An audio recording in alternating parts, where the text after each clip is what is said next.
కృష్ణా జిల్లా అవనిగడ్డ లంకమ్మ మండలం కాలనీలో 3 ఏళ్ల చిన్నారి కనిపించకుండా పోయి 18 నెలలు గడుస్తున్నా ఆచూకీ దొరకలేదు. అసలు ఆ చిన్నారిని ఎవరైనా కిడ్నాప్ చేశారా లేదా ఇంకేమైనా జరిగిందా అనే ప్రశ్నలు మిస్టరీగానే మిగిలిపోయాయి. కళ్ల ముందే ఆడుకుంటూ దూరమైన కన్నబిడ్డ ఆచూకీ దొరక్కపోవడంతో ఆ తల్లిదండ్రుల ఆవేదన వర్ణనాతీతంగా మారింది.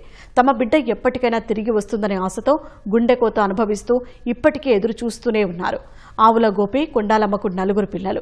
3 ఏళ్ల దివ్య కాలువ వద్ద ఆడుకుంటూ 2024 డిసెంబర్ 14 మధ్యాహ్నం కనిపించకుండా పోయింది. మరుసటి రోజు తల్లి ఫిర్యాదు చేయడంతో పోలీసులు మిస్సింగ్ కేసు నమోదు చేసి అనేక కోణాల్లో గాలింపు చర్యలు చేపట్టారు. దివ్య కాలువలో పడిపోయి ఉండవచ్చనే అనుమానంతో ఎస్డీఆర్ఎఫ్ సిబ్బంది, గజ ఈతగాళ్లు అవనిగడ్డ నుంచి నాగాయలంక వరకు సుమారు 15 కిలోమీటర్ల మేర పడవలతో గాలించినా ఫలితం శూన్యం. నేటికి 545 రోజులు గడిచినా దివ్య జాడ దొరకలేదు. 30 ఏళ్లుగా కాలువ గట్టునే నివసిస్తున్నామని, ఉండటానికి సరైన ఇల్లు లేదని వాపోయారు.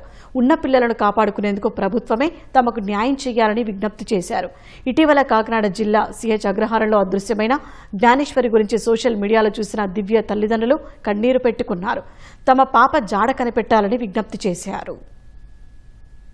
మిస్ అయ్యి గారా ఎంత సంవత్సరంన్నర ఉత్తుపోతుంది. ఇంతవరకు మాకు మా న్యాయం చేసిన వాళ్ళు ఎవరు లేరు. మరి ఆ రోజు అసలు ఏం జరిగింది ఏంటనేది కనీసం 2 నెలలు వరకు కట్టాడుగా చూశారు కానీ ఎంతవరకు మా మొక్కలు చూసింది లేదు, చెందింది లేదు. మరి వీళ్ళంతా పెద్ద నాయకులు ఉండరు, పెద్ద వాళ్ళు ఉన్నారు, అయినా సరే మమ్మల్ని ఎవరు ఆదరించిన వాళ్ళు లేరు. ఆ బిడ్డ ఎక్కడ పోయిందో, అసలు ఏమైంది, ఏ స్థితిలో ఉందా గారా ఇంతవరకు మేము చాలా యాతన పడుతున్నాము. నాకు 2 అమ్మాయిలు 2 అబ్బాయిలండి. మరి మా రెండో పాప మిస్ అయిపోయి 1.5 అవుతుందండి. మరి ఇంతవరకు మా పాప ఆచూకీ ఇంతవరకు తెలియలేదు. మరి ఆ రోజు పోలీసు వారి దగ్గరికి వెళ్ళినా కానీ వాళ్ళు ప్రయత్నించారు. మరి ఏమైందో ఏం జరిగిందో మాకు ఇంకా తెలియదు. మరి మా ఒక బిడ్డ పోతే మరి ఒక తండ్రిగా మాకు ఎంతో వేదన ఉంది సార్. కాబట్టి మేము 9:30 అయింది, ఏం చెప్పట్లా. మా మొక్కలు చూసిన వాళ్ళు లేరు. అట్లా జరుగుతుందండి. ఇంట్లో పిల్ల తప్పిపోయిందంటండి. ఆ తప్పిపోయిన మూలన మాకు కూడా పిల్ల గురించి దిగులైపోతుంది. మమ్మల్ని కూడా సాయం చేసి ఎతికి పెట్టమని మేము అడుగుతున్నామండి, కోరుతున్నాం ప్రభుత్వాన్ని. సుమారు 3 సంవత్సరాలు ఆవుల దివ్య 1.5 క్రితం మిస్ అవడం జరిగింది.